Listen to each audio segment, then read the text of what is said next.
तो यहाँ बिस्मिल्लाहिर्रहमानिर्रहीम, अस्सलाम वालेकुम। क्या हाल चाल है माय यूट्यूब फैमिली का। आई होप कि अपने घरों में सब लोग खैरियत से होंगे, मज़े से होंगे। शुक्र अल्हम्दुलिल्लाह हम लोग भी बिल्कुल खैरियत से हैं जी। और आज का व्लॉग ना एक बहुत ही मज़े की रेसिपियों से भरा हुआ होगा। और वो रेसिपी होगी कि जो आप क्विक भी होंगी, उसके साथ साथ आप घर में पड़ी हुई चीज़ों से ना, जो कि आम आई थिंक ब्रेड वगैरह हो गई, पोटैटो और अनियन वगैरह थी, हर घर में मौजूद होते हैं। तो उनसे ना मैं चटपट सी रेसिपी बनाऊँगी, जिससे आपका चस्का भी जो एक है ना, कभी कभी दिल करता है कि कुछ हट के खाने को भी। और आम रूटीन के खानों से बंदा बोर हो जाता है, तो वो जो है ना आपकी बोरियत को ख़त्म होगी। उसके साथ साथ टाइम सेविंग होगा, टाइम सेविंग के साथ साथ बजट फ्रेंडली भी होने वाला है जी। तो चलते हैं, स्टार्ट करते हैं। यहाँ पे सबसे पहले मैंने ब्रेड ले ली थी, उसके बाद सिंपल केचप लगा दिए मैंने, और इसको मैं ना स्प्रेड कर दूँगी अच्छी तरह से। अच्छा, मेरे पास यहाँ पे ना मज़े की बात यह है कि मेरे पास ब्रेड भी जस्ट 3 पीस थे। और ये टाइम जनाब हो रहा था तकरीबन दोपहर के बाद का टाइम है। बच्चे सो के उठे थे। बच्चे वैसे खाना वगैरह खा के ही माल स्कूल से आती है ना, जब तो खाना खा के सुलाती हूँ मैं। तो ये होता है कि कभी कभार बच्चे ना जब दूध वगैरह नहीं पीते हैं, मतलब ज़िद करते हैं, तो फिर जब उठते हैं ना, तो फिर मैं बच्चों को इस तरह से कोई हल्की फुल्की सी कुछ चीज़ स्नैक्स वगैरह बना कर दे देती हूँ।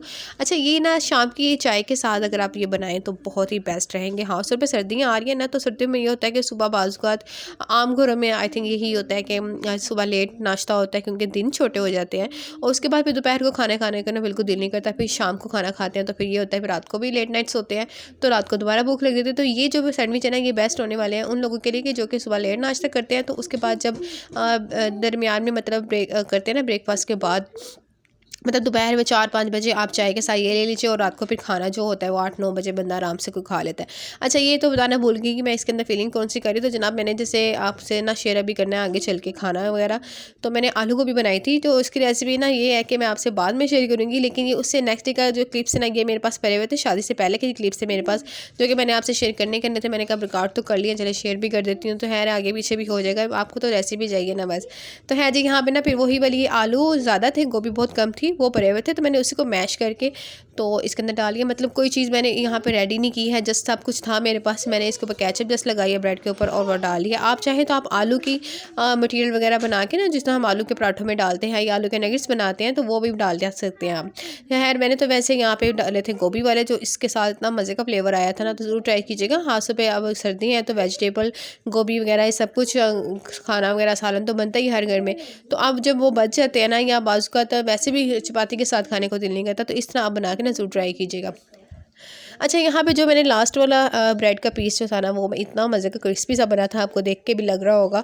तो मैं अभी ना फाइनल जब इसकी लुक दिखाऊंगी, मैं आपको इसको ना अंदर से भी दिखाऊंगी। बहुत ही मज़े का ये पीस बना था। हम लोग अक्सर घरों में वैसे यही होता है, जो लास्ट पीस ब्रेड का होता है ना, वो तो या तो हम रख देते हैं जी ये, हाँ, ये दो छान कबाब वगैरह होता है ना, उसमें रख देते हैं। यहाँ पे ये होता है कि उसको ये जो बनाते हैं ब्रेड क्रम्स वगैरह, उसमें अक्सर यूज़ होता है। लेकिन अगर आप बिलीव करें कि इस तरह के सैंडविच वगैरह बनाते हैं ना, तो उसमें इसका जो फ्लेवर आता है ना, बहुत ही मज़े का आता है। इतना मज़े का ये क्रिस्पी सा बनता है, इसकी बजाय जो आम ब्रेड का हम बनाते हैं ना, उसका इतना मज़े का आई थिंक नहीं बनता, ना इतना क्रिस्पी बनता है इतना इसका बनता है, क्योंकि ये एक तरफ से ना ज़्यादा बेक हुआ होता है, इसका कलर बहुत अच्छा आया होता है गोल्डन सा। उसको दोबारा से हम लोग जब करते हैं फ्राई, अच्छा फ्राई में भी ये है कि मैं बहुत ज़्यादा डीप फ्राई नहीं करती। आपने देखा होगा मैंने ऑयल जो था वो बहुत कम डाला हुआ था, तो बहुत ही हल्के से शैडो फ्राई जैसे होते हैं ना, उस तरह हम लोगों ने इसको करना है। और इतने मज़े के क्रिस्पी बनेंगे, बजाय इसके जब हम लोग ज़्यादा डीप फ्राई करते हैं ना जब भी ब्रेड को, तो ये होता है कि इसके अंदर सारा ऑयल चला जाता है और वो बहुत सॉफ्ट हो जाती है, और बाहर से बिल्कुल भी क्रिस्पी नहीं होती है। बाहर को हो भी जाती है क्रिस्पी, लेकिन अंदर से फिर जब हम खाते हैं ना, तो ऑयल बाहर आ रहा होता है, जो कि सेहत के लिए भी बिल्कुल अच्छा नहीं है। और वैसे भी आपको पता है महंगाई तो आजकल वैसे भी आसमानों को छू रही है, तो थोड़ा सा बजट फ्रेंडली भी आप चीज़ों को रखें। और वैसे भी इसका कोई फ़ायदा तो है नहीं, अगर हम लोग ज़्यादा ऑयल भी यूज़ करें, तो एक तो होना या तो फ़ायदा हो, नुकसानदेह है हमारा दूसरा जेब के लिए भी नुकसानदेह है, उसके साथ साथ सेहत के लिए भी नुकसान है। तो इससे बेहतर है कि हम लोग थोड़ा सा अपने दिमाग को इस्तेमाल करते हुए थोड़ा सा वाइजली इन चीज़ों को ना यूज़ करें, तो बहुत ही ज़्यादा हमारे लिए आसानियाँ पैदा हो सकती हैं। अच्छा जी, यहाँ पे मैं इसको चेक करी थी और इतना मज़े का लग रहा था ना, मेरा इरादा नहीं था खाने का। मैंने तीनों पीस जो थे ना, ये बच्चों के लिए बनाए थे, लेकिन जैसे मैंने इसको टेस्ट किया ना, तो इतना मज़े का मुझे फ्लेवर आया तो फिर मेरा खाने को दिल गया, मेरा हाथ नहीं यहाँ पे रुका, मैं खाती गई हूँ। और बहुत ही मज़े का केचप साइज़ का दोबारा से फ्लेवर आया था। केचप इसके अंदर भी थी, लेकिन जब दोबारा से भी हम बाहर से कोट करके भी खाएंगे ना, तो बहुत मज़े का फ्लेवर आता है। बच्चे यहाँ पे वेट कर रहे थे, और अभी मैं इसको चेक कर रही थी, तो इस दौरान ना इब्राहिम आ गया, और बच्चों को तो फिर मैंने दे दिया था अंदर ही। बच्चों ने यहाँ बैठ के एंजॉय किया था। और साथ ही फ़्राइज़ आपको मैं बताना भूल गई, फ़्राइज़ भी मैंने ना मंगवा लिए थे। उनके पहले मेरा रहता था बच्चों को फ़्राइज़ ही जस्ट दे दूँगी, फिर मुझे एकदम से याद आया कि उनके पहले का सालन भी भरा हुआ है आलू गोभी का, तो चले वो भी मैं ना इस तरह से कर लेती हूँ और बच्चे भी खा लेंगे। तो है जी, सरप्राइज़ में बच्चों ने खाए थे, एंजॉय किए थे। उससे पहले मैंने बच्चों को दूध दे दिया था। और ये है कि डायरेक्ट जब बच्चे उठते हैं ना, तो उठते साथ ही उनको आप इस तरह की चीज़ें मत दीजिए। पहले कोई हेल्थी कोई एक दो चीज़ दे दें, उसके बाद दें, तो फिर बच्चे भी इंजॉय करते हैं और बच्चों की हेल्थ भी अच्छी रहती है। अच्छा जी, यहाँ पे आते हैं आलू गोभी की रेसिपी की तरफ। तो ये रेसिपी जो मैंने आपसे शेयर करने की मेरी वजह जो थी ना, वो मेन यही थी कि मैं आपको बताऊँ मैं कि मैंने आपसे कुछ आई थिंक 1 वीक पहले आपसे व्लॉग शेयर किया था, जिसमें बताया था कि वेजिटेबल को किस तरह फ्रीज़ करके हम रख सकते हैं, किस तरह हम लोग फ्रीज़र में रखेंगे तो दोबारा फ्रेश भी रहेंगी और हम दोबारा ना अपना टाइम भी वेस्ट नहीं होगा हमारा, बस निकालेंगे और हम लोग जल्दी से पका लेंगे। तो वो शेयर करनी थी, इसलिए मैंने ना गोभी को निकाल के मैंने पहले से रख दिया हुआ था बाहर फ्रीज़र में से। और यहाँ पे ना मैं चिकन इसके अंदर थोड़ा सा मैंने डाले थे, जो टेस्ट चेंज हो जाएगा, ज़रा बच्चे भी खुश हो जाएंगे। तो उनके बच्चों को जो ना चिकन बहुत ज़्यादा फेवरेट है। तो यहाँ पे बस भी मैंने इसे मसाला वगैरह बनाते हैं, मैंने प्याज टमाटर और लहसुन का बना लिया था। पहले मैंने थोड़ा सा फ्राई किया था प्याज वगैरह को, उसके बाद मैंने चिकन भी डाल के फ्राई कर लिया था। और जैसे थोड़ा सा कलर इसका चेंज हुआ था ना, मैं इसके अंदर मसाले डाल रही हूँ। इसमें नमक है, ज़ीरा है और सूखा धनिया मैं आपको दिखा रही थी, अजवाइन, जो कि मैं फोकस करने की ना बहुत मैंने कोशिश की, लेकिन कैमरे ने वही जवाब दे दिया हुआ था।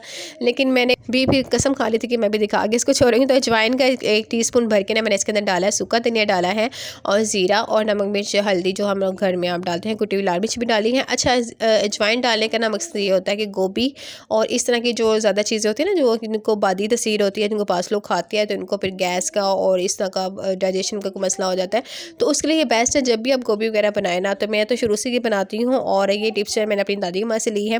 तो अजवाइन ज़रूर डालते हैं, इससे थोड़ा सा इसकी जो बादीपन होता है वो कम हो जाता है और दूसरा फ्लेवर भी इसका बहुत मज़े का आता है। आप थोड़ा सा ना कभी ट्राई कीजिएगा कि जब आलू के पराठे वगैरह बनाएं, गोभी के पराठे, तो उसमें अजवाइन डाल के देखिएगा, बहुत ही मज़े का करारा सा फ्लेवर आता है जी। यहाँ पे बातों बातों में फिर जब तक वो फ्राई हो रहे थे, मैंने यहाँ पे आलू भी चॉप कर लिए थे और गोभी मैंने आपको दिखाई थी शॉपर में डाल के मैंने फ्रीज़र में रखी हुई थी। तो उसको ना पानी में मैंने डाल के इसलिए रखा था ताकि इसके अंदर से जो आइस वगैरह जमी हुई होती है ना, तो वो पिघल जाती है और दूसरा फ्रेश हो जाएगी एकदम से। तो उसको मैंने पहले इसे बोल में डाल के ना इसीलिए रख दिया था ताकि वो अच्छी तरह से मेल्ट हो जाए इसके अंदर से। और जो फ्रीज़र में क्योंकि रखी हुई थी मैंने, तो फिर अच्छी तरह से ही हो जाएगी, खुल जाएगी मतलब। अच्छा जी, यहाँ पे उतने में ना मैंने थोड़ा सा पानी डाल के ना, जो छट्टा कहते हैं पंजाबी में, वो डाल के मैंने ढक्कन दे के ना हल्की आँच पे इसको रख दिया था। तो चिकन में थोड़ी बहुत कसर होती है, वो भी कुक हो गया था अच्छी तरह से। उसके बाद यहाँ पे देखें हमारी गोभी जो थी वो भी अच्छी तरह से इसके अंदर से जो तमाम आइस वगैरह थी वो मेल्ट हो चुकी थी। और ये मैं अपना इसको मतलब बास्केट के साथ ना अच्छी तरह से पानी स्टेयर करके छान के, तो ये मैं इसके अंदर डाल दी हूँ। साथ ही आलू भी मैंने डाल दिए थे और यहाँ पे मैंने मिक्स किया इनको, तकरीबन 4 से 5 मिनट के लिए मैंने इसको भूना था तेज़ आंच पे। ये बात आपने बिल्कुल नहीं बोलनी है, ये बात याद रखें आपके जब भी फ्रीज़र वाली सब्ज़ी को आप लोग कुक करें ना, तो तेज़ आंच पे करें। जितना आप हल्की आंच पे इसको करेंगे, इसके अंदर से पानी और निकलता जाएगा और निकलता जाएगा। और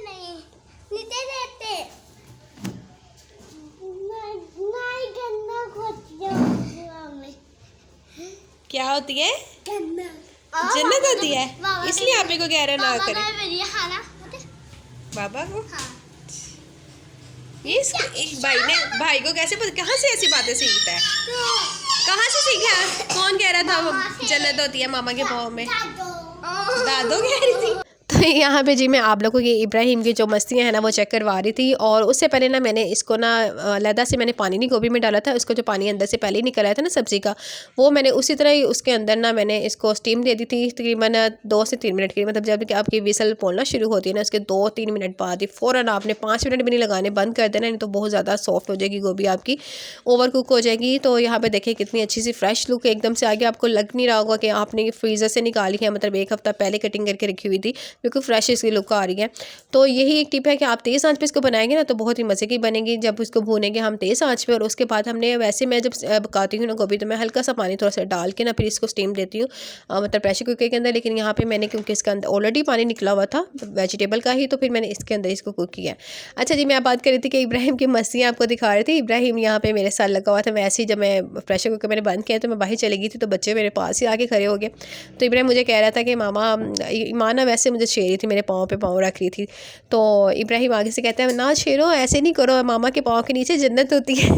तो मैं ये वाली क्लिप जो है ना आपसे शेयर कर रही थी मैं, कि बच्चों के भी देखें। आजकल बच्चे जो है ना आज के दौर के जो है ना वो बस जी कमाल के हैं। हम लोगों को वैसे इतनी एज में ये बातों का नहीं पता था, लेकिन ये मोबाइल ने ना बच्चों को बहुत ज़्यादा एडवांस कर दिया हुआ है जी। ये आप देख लीजिए कि हमारी गोभी की फ़ाइनल लुक, और बहुत ही मज़े की ये बनी थी। अच्छा, मैंने ना एक बार पहले भी ट्राई किया था फ्रीज़र में रख के, तो लेकिन मुझे तब उसका टेस्ट बिल्कुल अच्छा नहीं लगा था।